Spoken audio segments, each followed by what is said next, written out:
गहन विषय था। मैंने इस ग्रंथ को पहले कभी नहीं पढ़ा। मेरे पास अभी 3-4 दिन पहले जब ये भेजा गया तो इसको मुझे देखने का सुअवसर मिला।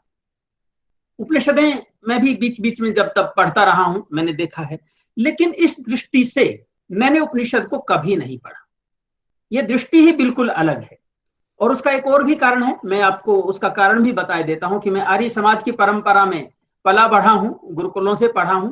तो उस परंपरा की जो व्याख्यान है, उनकी ये दृष्टि सर्वथा उनसे भिन्न होती है, यह दृष्टि वहां नहीं होती। इस मोतीलाल शास्त्री जी की व्याख्या को देख करके, इस विज्ञान भाष्य को देख करके जो मुझे महसूस हुआ वो ये कि किसी भी शास्त्र को आइसोलेशन में कभी नहीं पढ़ना चाहिए।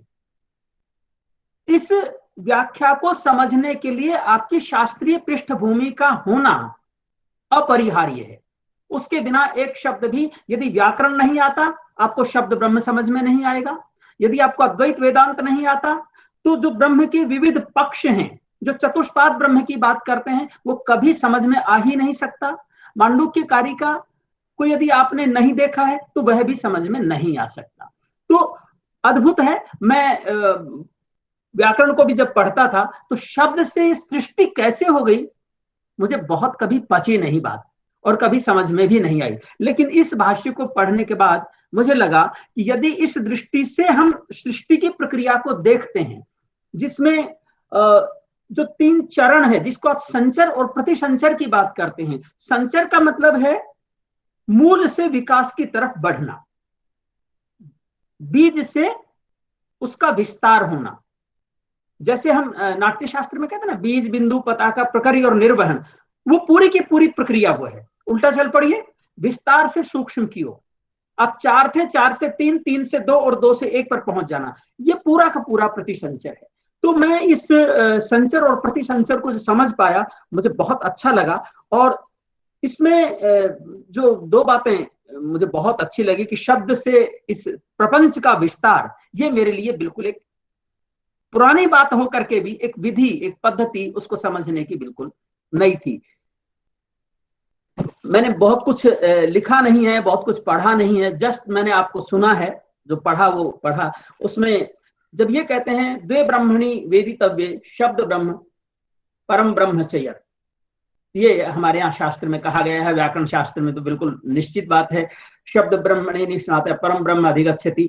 तो भैया समझ में कभी ये नहीं आया कि ब्रह्म 2 कैसे हो सकते हैं, एक ही तो ब्रह्म है।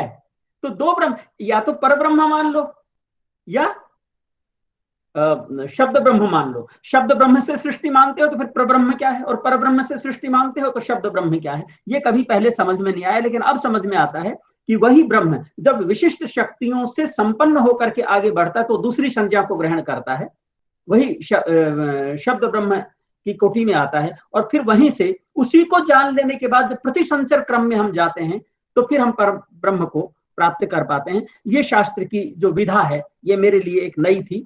ये अवसर मेरे लिए एक बहुत अच्छा अवसर रहा आपकी इस परंपरा से जुड़ने का, और इसको बहुत अच्छे से मुझे समझने का अवसर मिला। और भी कई सारी चीजें थी इसमें, वैश्वानर क्या है, राज्य क्या है, ये सारी चर्चाएं यहाँ हो गई हैं, इनको बताने की विशेष आवश्यकता नहीं है। एक बात जो मुझे बहुत अच्छी लगी, और उसमें 2 प्रकार की सृष्टि की बात इसमें आई है। एक स्थिर सृष्टि, पंकजा जी ने जैसे कहा था, स्थिर सृष्टि और अस्थिर सृष्टि, 2 प्रकार की सृष्टि की उत्पत्ति की बात है। वो स्थिर सृष्टि क्या है और अस्थिर सृष्टि क्या है, तो वो 2 स्टेप्स हैं कि जब पर ब्रह्म कह लीजिए, विशुद्ध ब्रह्म कह लीजिए, जिसमें कोई विशेषण नहीं है, जो कि केवल विशुद्ध है और जिसको शास्त्र भी नहीं कहते, यस्य मतम मतम तस्य की जो शास्त्र बात करता है, उस विशुद्ध ब्रह्म से जब प्रथम चरण आगे बढ़ता है, प्रकृति का जो मूल रूप है, जिसको हम उसकी माया शक्ति कहते हैं, उससे जब वो प्राप्त होता है तो वो मूल रूप कहलाता है। उसको हम स्थिर ब्रह्म कह सकते हैं, वो स्थिर सृष्टि कह सकते हैं, सॉरी, स्थिर सृष्टि। और उससे जब प्रपंच का विस्तार होता है तो वो है अस्थिर सृष्टि। अस्थिर इसलिए कहा कि मूल सृष्टि अपने मूल रूप में रहती है, लेकिन अस्थिर सृष्टि फिर अपने प्रतिसंचर के माध्यम से उस मूल में समाहित हो जाती है।